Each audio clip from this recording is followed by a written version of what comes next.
Halo Sportmania, welcome back to YouTube. I'm Winit. Dalam video kali ini kita akan membahas update berita bola yang tentunya sangat sayang banget untuk dilewatkan.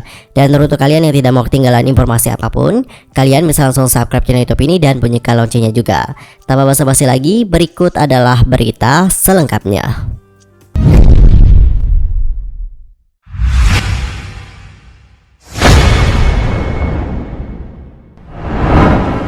Di berita pertama kita akan membahas tentang Cristiano Ronaldo yang siap bersaksi dalam persidangan Juventus. Juventus saat ini sedang tersandung skandal laporan keuangan. Menurut media asal Italia, yakni La Gazzetta dello Sport, CR7 siap memberikan keterangan di Kejaksaan Turin dalam penyelidikan keuangan yang melibatkan pembayaran gaji mantan timnya itu. Adapun untuk Ronaldo diketahui menjadi satu di antara pemain Juventus yang menyerahkan gaji 4 bulan pada Maret 2020. Namun, penyelidik telah menemukan kesepakatan pribadi yang tampaknya membuktikan bahwa para pemain masih menerima gaji selama 3 bulan. Skandal keuangan yang terjadi selama masa awal pandemi COVID-19 itu yang kemudian mengantarkan Juventus pada hukuman. Si Nyonya Tua diketahui dihukum pengurangan 15 poin di Serie A musim ini. Dan ini juga akan menjadi kali pertama Cristiano Ronaldo mau muncul ke publik dalam kasus skandal keuangan Juventus. Sebelumnya, pemain berusia 37 tahun itu memilih bungkam.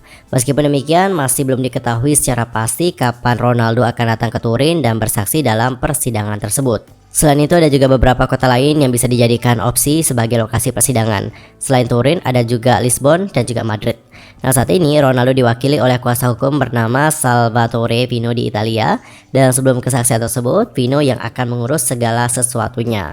Dan sebelum Ronaldo ada juga ex pemain Juventus lainnya, yakni Paulo Dybala yang juga sudah berkomentar dengan apa yang dialami oleh Juventus.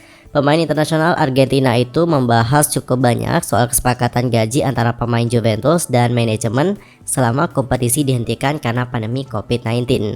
Paulo Dybala menyatakan sebenarnya ia tidak sepakat dengan tawaran dari Juventus.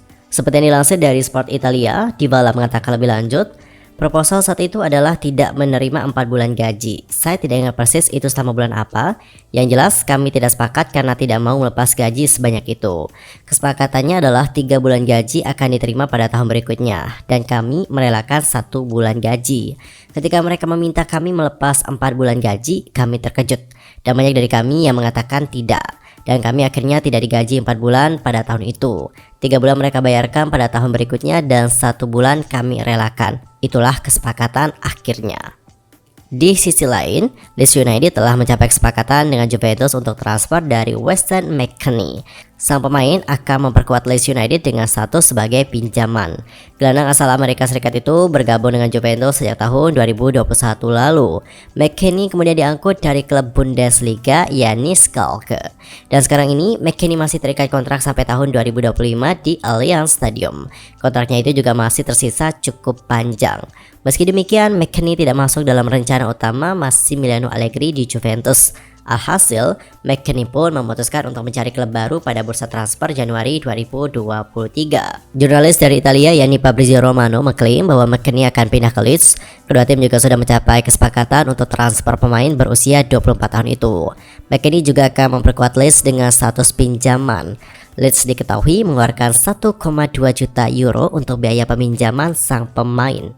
Selain itu, Leeds United juga punya opsi untuk membeli McKennie setelah masa peminjamannya berakhir. Gelandang asal Amerika Serikat itu bisa diboyong dengan harga 33 juta euro plus add-ons.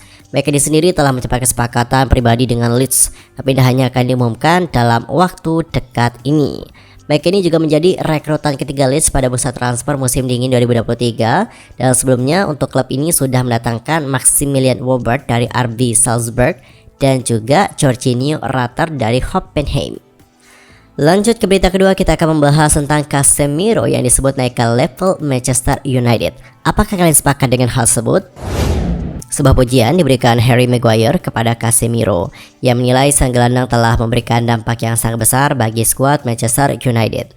Pujian ini juga disampaikan Maguire seusai pertandingan Manchester United kontra Reading pada dini hari tadi.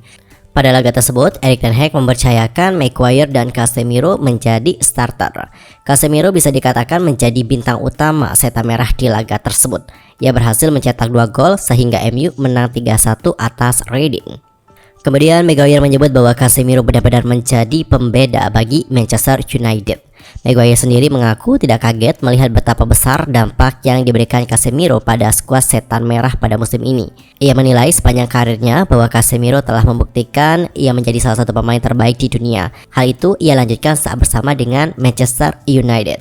Adapun untuk Maguire mengatakan lebih lanjut, dia telah menunjukkan apa yang selama ini dia tunjukkan. Ia memiliki karir yang fenomenal dan ia tidak bisa memenangkan semua yang ia raih selama karirnya jika ia bukan pemain top. Maguire kemudian tidak sungkan menyebut bahwa Casemiro saat ini sudah menjadi salah satu pemain yang sangat krusial bagi Manchester United. Ia menilai sang gelandang telah menaikkan level dari MU menjadi tim yang disegani kembali. Adapun untuknya kembali menegaskan, dia telah membuat tim ini menjadi lebih baik lagi. Ia telah meningkatkan performa dan kepercayaan diri tim ini dan kami sangat beruntung memiliki pemain sepertinya. Dan sepanjang musim ini Casemiro juga sudah total turun sebanyak 27 kali membela Manchester United. Ia tercatat sudah mengemas total 4 gol dan 6 assist bagi Setan Merah. Di sisi lain ada sebuah kabar buruk datang bagi Manchester United. Gelandang adalah mereka yakni Christian Eriksen dipastikan mengalami cedera. Pada pertandingan babak keempat FA Cup di saat MU menjamu Reading, Erik ten Hag itu memasang Eriksen menjadi starter. Sang gelandang itu kemudian ditarik keluar di menit ke-57 dan ia digantikan oleh Fred setelah beberapa saat sebelumnya ia mendapatkan tackle keras dari Andy Carroll. Ten Hag mengakui bahwa Eriksen mengalami cedera sehingga ia harus ditarik lebih awal. Ten Hag juga mengakui bahwa ia masih belum bisa memastikan seberapa parah cedera yang dialami Eriksen. Ia menyebut bahwa satu yang pasti, sang gelandang mengalami cedera di pergelangan kakinya sehingga ia tidak bisa melanjutkan pertandingan tersebut. Ten Hag juga menyebut bahwa saat ini pihaknya menunggu hasil pemeriksaan tim medis Setan Merah atas cedera yang dialami sang gelandang. Ia menyebut bahwa paling cepat ia sudah bisa mendapatkan kepastian terkait cedera Eriksen dalam 24 jam ke depan. Di berita terakhir, kita akan membahas tentang Cristiano Ronaldo yang tampil buruk dan ini membuat fans Al Nassr menginjak-injak jersey dari CR7. Ronaldo sampai saat ini belum menunjukkan performa terbaiknya bersama dengan klub papan atas Liga Arab Saudi Al Nassr. Tampaknya penampilan buruk dari CR7 membuat para fans dari Al Nassr geram hingga mereka pun menginjak-injak jersey dari CR7. Sebagaimana diketahui, Cristiano Ronaldo saat ini melanjutkan karir di Liga Arab Saudi bersama dengan Al Nassr. Ia didatangkan setelah berstatus tanpa klub lantaran kontraknya diputus oleh Manchester United pada bulan November 2022 yang lalu. Alih-alih tampil gemilang, Cristiano Ronaldo justru membuat para pendukung Al Nassr kecewa. Bagaimana tidak? Ia gagal menunjukkan performa terbaiknya untuk tim berjuluk Paris Taj tersebut. Saking kesalnya, para fans Al Nassr tampak terlihat menginjak-injak jersey dari Ronaldo. Momen tersebut juga diunggah melalui akun TikTok @sportkampung_sipalingmu. Pada pertandingan tersebut, Ronaldo gagal mengantarkan Al Nassr melaju ke babak final lantaran menelan kekalahan telak dengan skor 3-1. Ex-bomber MU itu tampak tak berdaya padahal hanya bermain 90 menit. Alhasil para penggemar pun tampak meluapkan kekecewaannya usai menyaksikan performa Ronaldo yang buruk di laga tersebut. Mereka geram dan juga menginjak-injak jersey penyerang yang telah meraih 5 penghargaan Ballon d'Or tersebut. Ronaldo sejauh ini memang telah melakoni 2 pertandingan untuk Al Nassr. Ia menjalani debut ke Al Nassr bersua Ettifaq di lanjutan Liga Arab Saudi. Dalam debutnya, Cristiano Ronaldo bahkan gagal menyumbangkan 1 gol maupun assist. Sementara di pertandingan kedua kontra Ittihad FC, CR7 juga tak mampu membawa Al Nassr melaju ke babak final Piala Super Arab Saudi 2022-2023. Padahal CR7 digadang-gadang bakal tampil bersinar bersama dengan Al Nassr dan membuktikan bahwa eranya belum habis. Namun melihat bagaimana performa buruknya di 2 pertandingan, tampaknya Ronaldo gagal memenuhi ekspektasi. Di sisi lain, pelatih dari Al Nassr yakni Rudi Garcia sudah mulai mengeluhkan peran dari Ronaldo sebagai pemain di klub berjuluk Al Alami tersebut. Garcia secara terang-terangan juga mewanti-wanti para pemainnya agar tak terus mengumpan bola ke Ronaldo.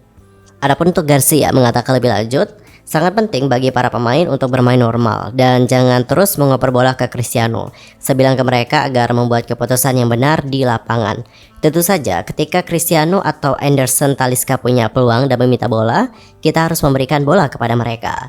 2 pemain ini mampu membuat perbedaan. Pelatih asal Prancis itu juga mengatakan bahwa ada situasi yang tidak menguntungkan pada laga melawan Al Ittihad. Dirinya pikir bahwa terkadang mereka berada dalam posisi yang bagus untuk mengirim. Garcia pun menyatakan bahwa kekalahan dari Al Ittihad terlepas dari kegagalan Ronaldo yang mencetak gol. Adapun untuk beliau mengatakan lebih lanjut, Cristiano Ronaldo gagal memanfaatkan kesempatan yang bisa mengubah keadaan di babak pertama, tetapi saya memberikan selamat kepada Al Ittihad. Well, Spamania, berita tadi menutup perjumpaan kita untuk hari ini. Saksikan update berita bola lainnya hanya di channel YouTube I'm Win It. Cukup sekian dan juga terima kasih. Sampai jumpa dan salam olahraga.